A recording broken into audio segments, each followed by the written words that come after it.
But let me hit you with a couple of things off the jump before we dive back into the Antonio Brown discussion we were just having. First of all, LeBron continues to embarrass himself. Every single game that the Lakers play now, there is a viral video moment that comes out, and you watch it and you say, what is LeBron James doing? I would say this really started when LeBron didn't cover his man in the game against the Grizzlies, where the Grizzlies drain a wide open three, LeBron doesn't move, and then he's like blaming everybody else for it. Then we had the video, just the last game they played, where Kuzma is having to shove LeBron James out to play defense. And we had the video against the Suns where LeBron's trying to inbound the basketball and he manages to hit the underside of the basket. Last night, I wasn't watching this. I'll be honest with you. I went to bed before the game ended because the Nuggets were up 18 points at the end of the first quarter or whatever it was, and I felt pretty confident the Lakers weren't going to come back and win that game. And what was wild, LeBron is trying to save time, and he's been like letting the ball roll all the way up to the other end of the court. And he let the ball roll all the way up to the other end of the court, and then he managed to let the ball go out of bounds. I just tweeted out this video. He passed Micheal Jordan in the scoring list. That's going to be what ESPN spends all day sort of taking their pants off and swinging around their heads in their pro-LeBron James coverage. But, man, this has been an unmitigated disaster. The Lakers now 6.5 games out of the playoffs, 17 to go. This is over. And now LeBron is not going to be a storyline in April, May, or June. Danny G, defend your boy.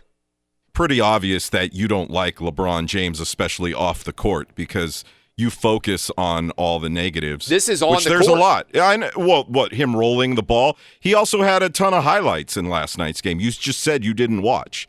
I watched not the just first passing. quarter. I watched him come out, get down 18 points, and I said, okay, the Lakers still suck, and I turned it off. All right. Well, he hit a couple of pretty amazing three-pointers in a row. He had some pretty crazy dunks. Scored over 30 in a meaningless game where he passed Micheal Jordan, which is a major feat. If that had been another player, one that you liked, then you would lead with that, not with the guy's ball rolling up the court. Which Millsap dived after the ball and it fumbled out of bounds. 120 more games than Micheal Jordan, I think, is the number. He also broke Micheal Jordan's record on 1,200 less shot attempts.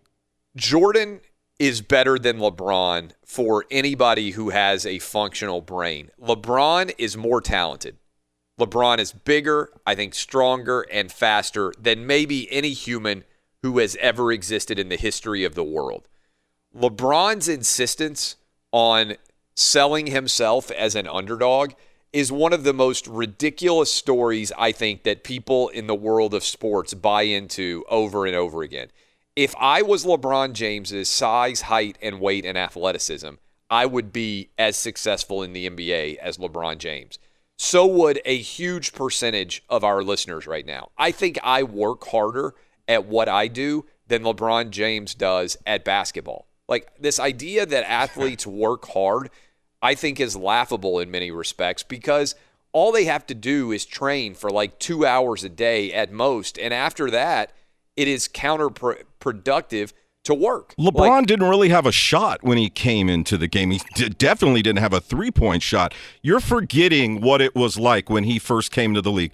The LeBron this season, I totally agree with you. There's a lot not to like, and it's become en vogue to just trash on him and pile on top of him. Here's what I think. LeBron is always like, oh, most people wouldn't be able to do what I do. I disagree. I think most people, if they were 6'8", if they were in Karl Malone's body, right, except they had John Stockton's dribbling ability. That's basically what LeBron James is, right? For old school basketball people, you basically just synthesize John Stockton and Karl Malone into the same player, right? I think most people, if they had LeBron's athletic gifts, would be pro athletes. Now, some people would screw it up, right? There's lots of people who are given a lot of gifts. And to LeBron's credit, he didn't screw it up. He didn't find a way to totally blow his athletic talents. But I think LeBron James is, in terms of talent, probably the most supremely talented athlete in the history of America. Like, they're like, how many people in the history of America have had LeBron James's physical strength, stature, everything else about him purely from a physical perspective?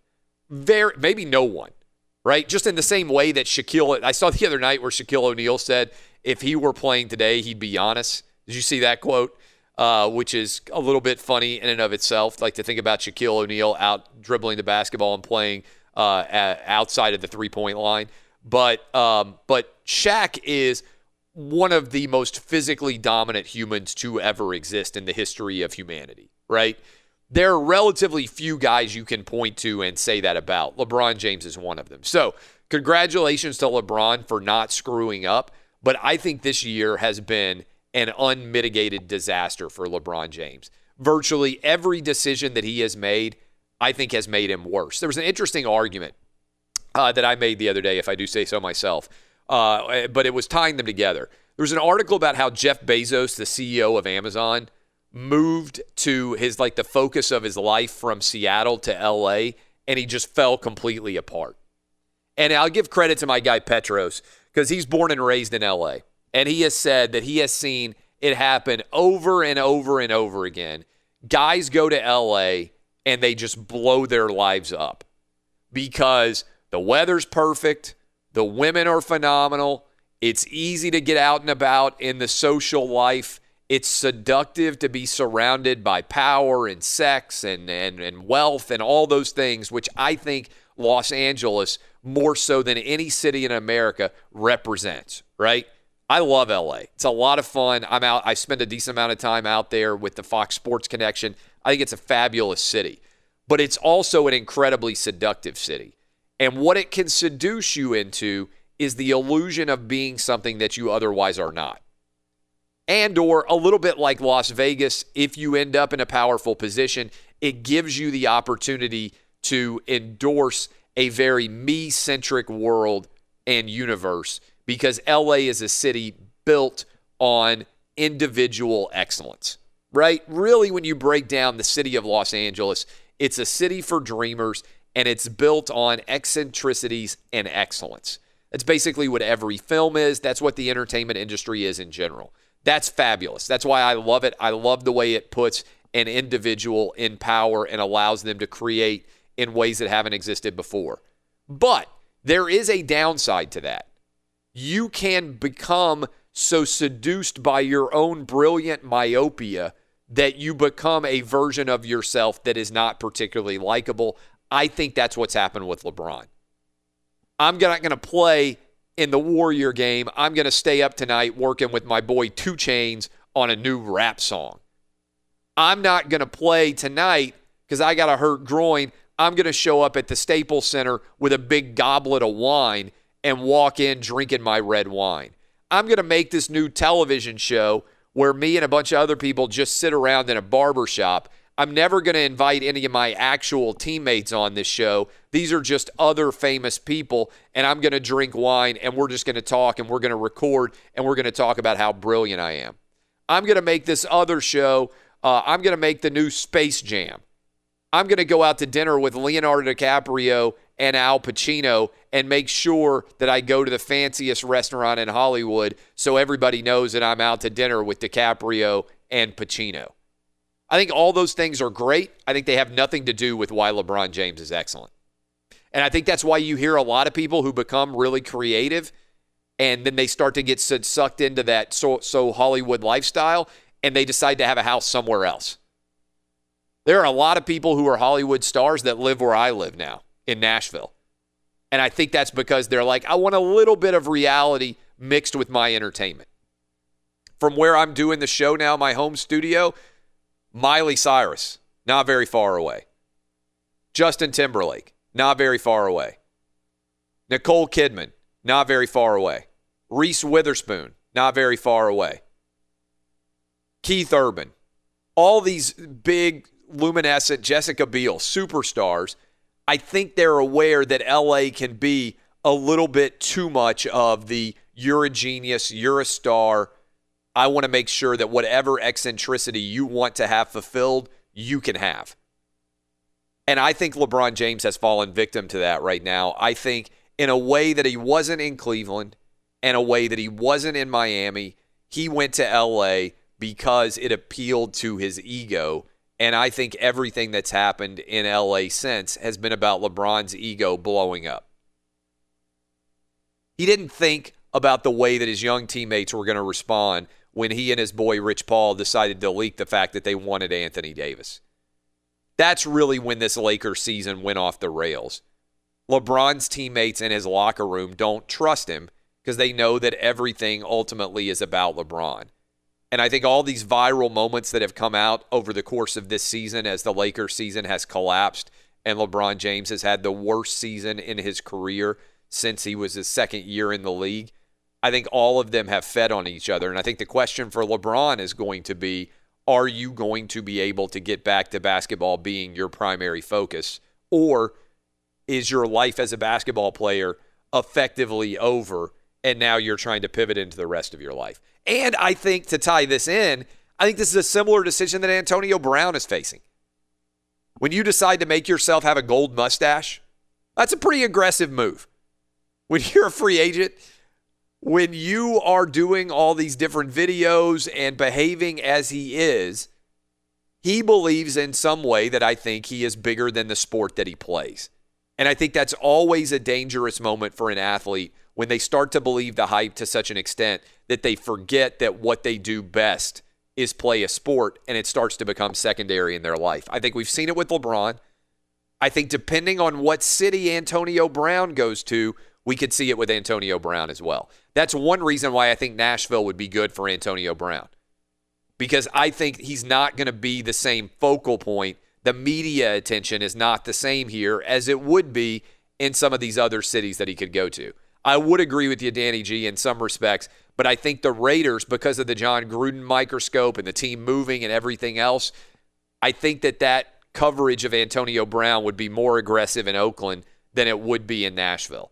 You want him to go to the Raiders. I want to poll everybody else. I said we were going to ask, where else do you think Antonio Brown should go? And more importantly, do you think he can get back to just being a really good football player, or has he spiraled off into the TO universe, into the universe that I think LeBron has entered now, which is, I'm not even an athlete anymore. I think I'm more than an athlete, which is dangerous because you forget about why the primary reason people knew you in the first place was. What do you say, Eddie Garcia? Where should he go?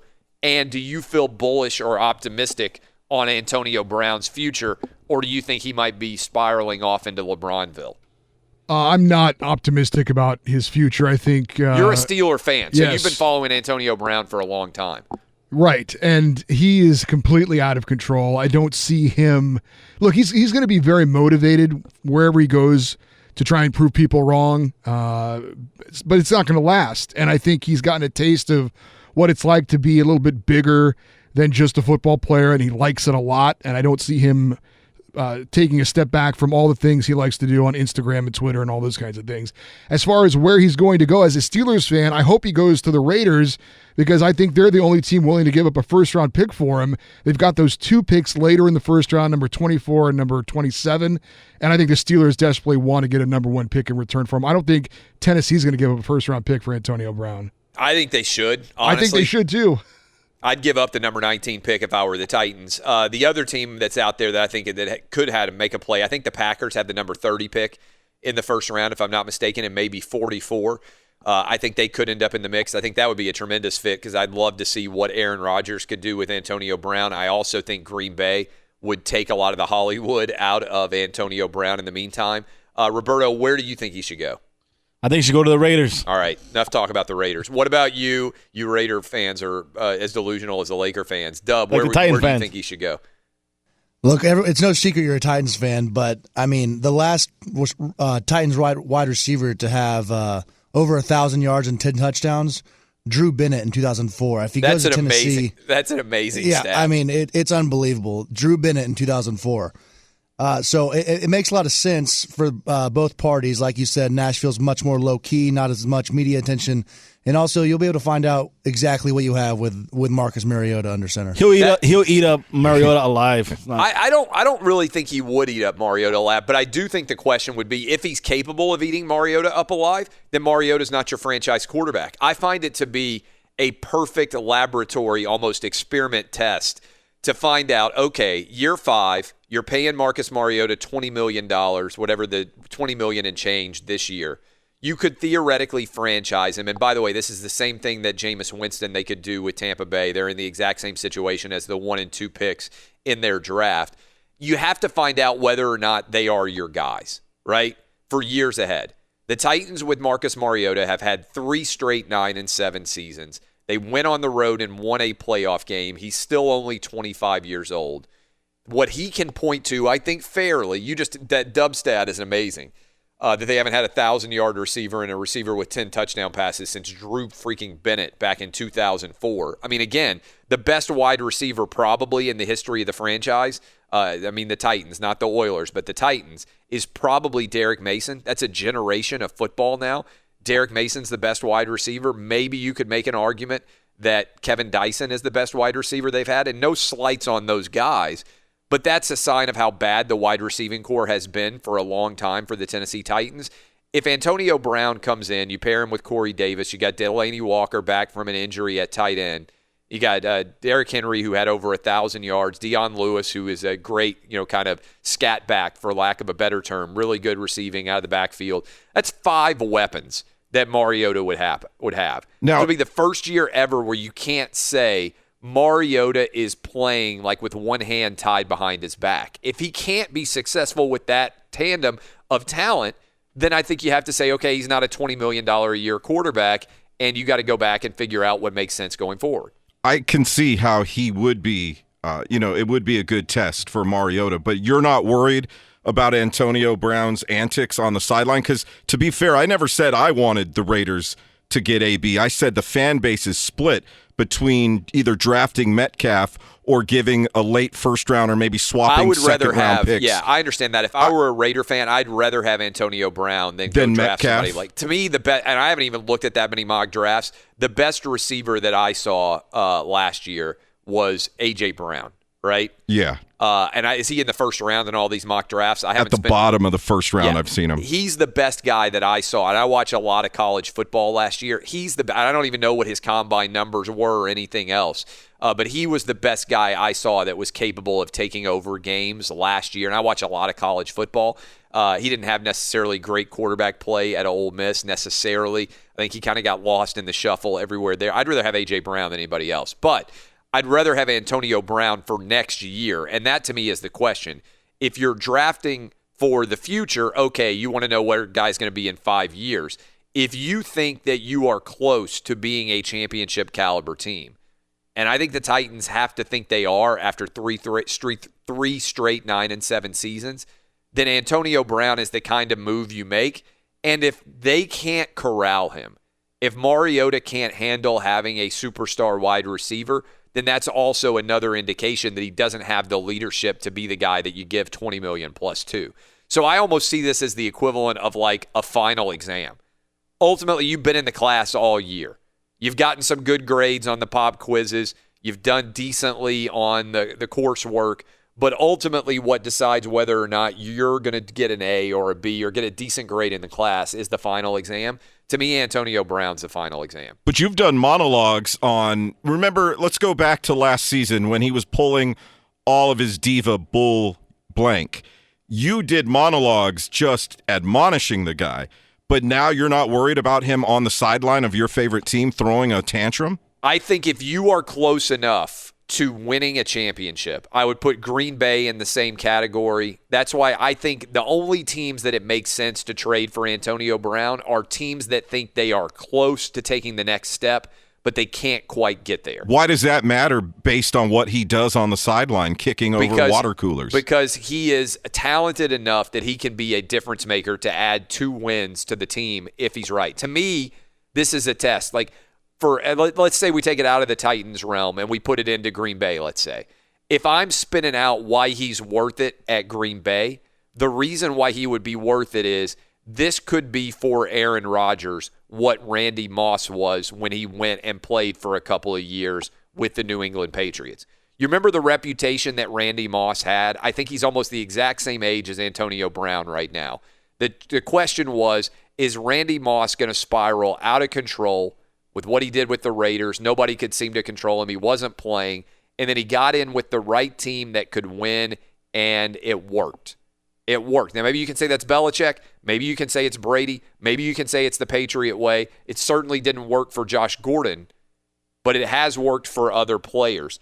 I can see an Antonio Brown situation where a year from now we're like, my God, this guy is just like what Randy Moss was for a team that was already pretty good. He put him over the top and made him championship caliber. Now, the Patriots didn't win a championship with Randy Moss, but to be fair, they were probably the best team of any of our lives. They just happened to get the David Tyree catch, couple of bad situations. The Giants went out and won that Super Bowl. But that was a phenomenon. That's the best team of our lives for most of us.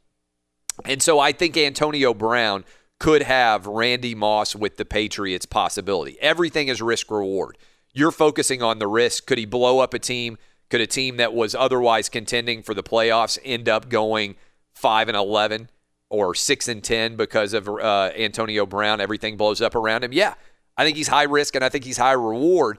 But if you've been right there in that mediocre level, like a team like the Titans has been, where you're 9-7, 9-7, 9-7, what's going to help you break through? I think it could be a game-breaking wide receiver. So I'd take that risk right now, because otherwise I think you're going to come back and be 8-8 or 9-7 without him. With him, maybe you go to 12-4. Possibility on the other side is you go to 6-10, 7-9, 5-11, everything blows up. But I'd rather take that risk than consistently be just kind of mediocre, not quite good enough to be good. That's my risk here. We bring in Chad Withrow at Withrow Zone. Withrow, where should Antonio Brown go? If you were advising him, what's the best possible location? Wow, that's a great question. I mean, pretend that he had a choice, right? It's not just you're talking in terms of him being cut in a free agent and not the Steelers have to trade him. Yeah, and so look, I understand the answer being like, oh, you should go play for the Patriots. But, I mean, he's going to have to make money, right? Like, where a viable option of the teams that seem to be interested in having him, where's the best place he could end up? I think probably for him, and again, I'm looking at this strictly as Antonio Brown, it's probably the Raiders, especially if you make the move with them to Las Vegas. He's a guy who's very interested in branding, much like LeBron James going to L.A. Antonio Brown as a Raider, to me, makes a ton of sense for him. If I'm looking at this strictly from a football sense, the Green Bay Packers. Go play with Aaron Rodgers. I mean, he does not have a threat anywhere near an Antonio Brown. And Aaron Rodgers is the type of personality, and that seems to be the type of locker room where, look, it could be completely combustible because Aaron Rodgers has such a strong personality, or Aaron Rodgers may be the one quarterback to get him to fall in line in a locker room. You know, the Titans option is an interesting one because I feel like Marcus Mariota is such a pushover at times, and he's got such a meek personality. That might actually be perfect for Antonio Brown because Marcus Mariota may be the one quarterback in the NFL or one of the few that won't ever say anything to him. If he's throwing a tantrum on the sideline, if he's demanding the ball, if he's upset that he wasn't thrown on any particular play, Mariota may be the one guy that doesn't say anything to him. Yeah, I'm not sure if that's good or bad, honestly. I don't think that's good for the Titans, but I mean, I think in terms of something that could work out, quarterback wide receiver relationship, maybe everyone's looking at it like, you need a strong locker room, you need a strong quarterback, and I'm looking at this the opposite. Well, Ben Roethlisberger's a strong quarterback with a strong personality in that locker room. The GM is saying that he's basically the owner of the Steelers. Is how he's treated. Maybe he needs a more mild personality to mesh with him that's not going to fly off the handle every time he gets a little bit upset on the field. And wouldn't that be Marcus Mariota if you're looking for that style of quarterback? Yeah, in theory, you could make that case. Now, I like your Green Bay Packer argument because I think for Antonio Brown, I'm saying Randy Moss. The best case scenario for Antonio Brown on the field is that wherever he goes, he has a impact like Randy Moss did when he left the Raiders and everybody said, oh, nobody can get Randy to play. He's too much of a me guy. And then he went to the Patriots and he had a career resurgence. If Antonio Brown went to the right place, then I think that would be intriguing to see how all that would break out. You just texted me before you came on that you have no interest. There's a new Marvel movie coming out, right? Now, I see every Marvel movie coming out. Doesn't matter what movie it is, anything else, because my kids love all the superhero movies. You said you're a movie guy, but you said you have no interest in seeing Captain Marvel because there's a female superhero. Yeah, Clay, I'm going to go. I'm going to go on the couch right now. I need you to be my shrink a little bit, and I'm going to ask your audience to be my shrink also. This has long been sort of my standard of superhero movies. I don't like the female-led superhero movies. Wonder Woman, you didn't think was a good. Did you watch Wonder Woman? Didn't even watch it. I have no interest in seeing Wonder Woman because I have no interest in watching female-led superhero movies. And it's not because I don't like watching women in movies. There's just something about a female-led superhero movie. Maybe it was like one bad experience I had with one, but I'm completely... With a woman or with a superhero woman? Probably both. So you're asking, is it sexist of you to have no interest in seeing a female superhero movie? Am I displaying quote-unquote toxic masculinity? Because I refuse to spend money to see a female-led superhero movie. Here's an example. I loved Ant-Man. I love Paul Rudd as Ant-Man, one of my favorite of these Marvel It's actually pretty good. I've watched all these. Yes, it actually is pretty good. I loved Ant-Man and the Wasp also, with Evangeline Lilly from one of our favorite shows, Lost. Yep. As the Wasp. If they have a spinoff that's just the Wasp, I have zero interest. I will not go watch Evangeline Lilly as the Wasp if Paul Rudd is also not a major part of it. Now, you went to the Avengers. You watched the Avenger movies. Yeah, I'm fine. I'm fine when the female superhero is a part of the bigger mosaic. I'm fine with that. I'm not okay when it's the title and she is the main superhero in the movie. Does this make me a sexist, Clay? You're an expert on all things racism and sexism. This is an excellent question because I watched Wonder Woman and liked it.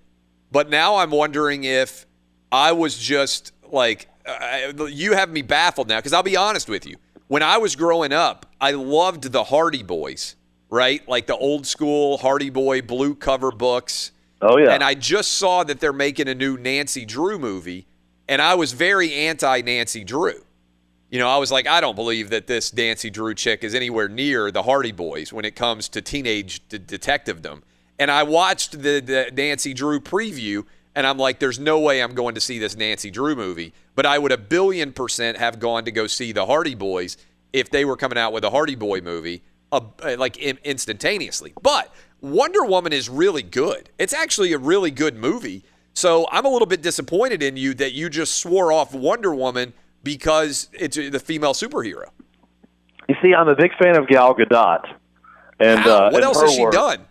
But she was in that movie. I'm just saying. In general, I'm a big fan of Gal Gadot. You don't even know. She was no name until she got the Wonder Woman role. I'm not even. She's like an Israeli supermodel, right? I have no idea. I don't know anything at all about her. All right, so let's go to Twitter here. I want all of you to weigh in. Is it sexist that Withrow doesn't want to go see Captain Marvel because now it's not just her. Like Samuel L. Jackson's in it, but she did say, to be fair. Did you see the quote from her? Because I actually think your argument would have had more basis if you'd gone with this. She said she doesn't want white men to go see her movie. She doesn't care what they think. Did you see that quote? No, that's an incredible quote. Well, she doesn't have to worry about me. I guess we should let her rest assured. I'm not going to be watching it. Open up the phone lines. We'll open up the phone lines here. Can you come back with us for the final segment? Is it sexist of Withrow to not want to go see female superhero movies? The OUTKICK jury will decide. 877-996-6369. Also, can you find the audio? You're all on the spot. Can one of you find the audio of, I think it's Brie Larson who plays in the Captain Marvel movie, saying she doesn't care if white men go watch her movie, which may be, honestly, giving Withrow an out here. Maybe it's not toxic masculinity. Maybe he's just responding to Brie Larson. I want to play that audio if we can find it. But the Outkick jury, I just want you to vote yes or no. Is it sexist that Withrow won't go see female superhero movies? Is this an example of his toxic masculinity? Right now, 1,000 votes are in. 58% of them are saying this is sexist of you, Withrow, and also an example of your toxic masculinity. Do we have calls lined up? Dub, did you manage to answer? Okay, Dub, you just punch them up all in order, and we'll let you vote. Marty in Kentucky is up first. Hey, Clay. Love the show, and I do think you are an expert on racism and sexism, despite what Lorenzo might think about you. Yes. I do want to say that I do think Chad's opinion of female roles in superhero movies is a bit sexist because we're not in the realm of reality here. I see that opinion when it comes to movies that are within the realm of reality because women aren't able to really just whip a bunch of men like that in real life. But yeah, when it right. comes Like to if you see, superheroes, yeah, like if you see like Mission Impossible and a 115-pound woman is just beating the crap out of like 20 dudes, and that's supposed to be real world, that's more problematic for you. All right, so is that a yes or a no on the sexism vote? so it's a yes. Yeah, it's a because yes. It's not within the realm of reality, so we should, if we can believe that Superman can come from another planet, we should be able to believe that Captain Marvel can. Yeah, all right. That's a decent argument. All right, who's up next? You got Joe in Bakersfield. Yeah, you just punch them all up. Just punch Clay, them all Clay, up. All right, Joe. can I defend myself just Yeah, quickly on this? you can defend yourself. Because speaking of toxic masculinity, my Twitter timeline is quite toxic right now from people. And pretty much everyone agrees, well, the stance at face value is pretty sexist. I will say, though, there are certain things I don't want to watch men do on screen also. And now everyone's mind is going in 1,000 different directions. But it's not like everything. There are certain genres I just prefer to see a man or woman in the lead, if that makes sense. In a superhero movie, if I'm going to a superhero movie, the ones that I really gravitate towards, first off, they're grounded a little bit more in reality on Earth. Any of the superhero movies that take place in a different planet or galaxy, I'm not as into. So like Iron Man, for instance, is probably my favorite one with Robert Downey Jr. Yeah. So that's a big part of it also. Now, the fact that, he said, well, I'm not going to watch a woman that's an action hero that's on Earth that's not supernatural in some way. I'm pretty equal on that. Like, I don't like those movies, like the Charlize Theron movie, where she's just, an assassin killing everyone. I watched it. It was okay, but I wouldn't prefer that to a male-led action star. But I'm the same with superhero movies. I feel like I'm digging a bigger hole right now. Now I'm even a bigger sexist. I don't like either one, I guess, is what I'm saying. It's not like universal. I won't watch a female-led movie. There are plenty of female-led movies that I would prefer to a male-led movie, if that makes sense. You are everything that Brie Larson hates, by the way. She had to clarify her statements. This is the headline. I do not hate white dudes. That when you have to issue a statement saying I do not hate white dudes, you probably misspoke some way. She said she doesn't care what white men think about her movies. So this is like you coming right in and saying you're not going to watch the movie is wheelhouse for Brie Larson. If she's listening this morning or her agent is listening this morning on the drive-in in Hollywood, you are everything that Brie Larson hates. I feel like, Clay, after this interview, after this appearance today, I'm going to have to issue a statement that says, I do not hate women. That's how it's going to start. I, in fact, love women. I love them dearly. I do not hate women. This is going to end with you having to wear a Wonder Woman outfit to go watch the Captain Marvel movie. That's the only way you can clear your toxic masculinity is if you put on tights, you go ahead and tuck everything in there, and then you get your little sword, and you have to go in dressed as Wonder Woman and watch Captain Marvel. That's what a really brave man would do. Who is up? Now my at mentions look bad right now, Clay. Can you imagine if Brie Larson mentioned me in a tweet as "What's wrong with the world"? I've been there. And the type of mentions I would get. I've been there, and they would be ugly. Let's go to Kevin in North Carolina. Hey, Clay. All right. It was good to get through after years of trying. Awesome. So let me just say that I have tried to watch these movies. I have tried to watch Wonder Woman. And I watched Wonder Woman as a kid, the Linda cartoon. Carter, I believe it was. Yeah. Oh, yeah, Linda Yeah, I Carter. enjoyed that as a kid. But I just can't. I don't know what it is. I mean, maybe it is sexist, and I'm willing to admit that it's a bit sexist. But for the most part, I think they're bad movies. And, that's just my take on it, whether it be right or wrong. That's just me. We need to dive into this more tomorrow because the show's coming to a close now. I'm wondering if women have things that men do in movies that they refuse to watch. Like, is there a woman out there listening to us right now that's like, I refuse to watch a lead where a man, like, I don't even know. Like, I won't watch Mrs. Doubtfire because I can't stand like, I don't know.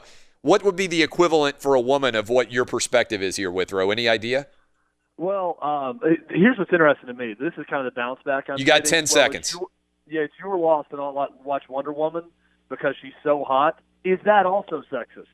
When everyone is just watching Wonder Woman because Gal Gadot is so hot.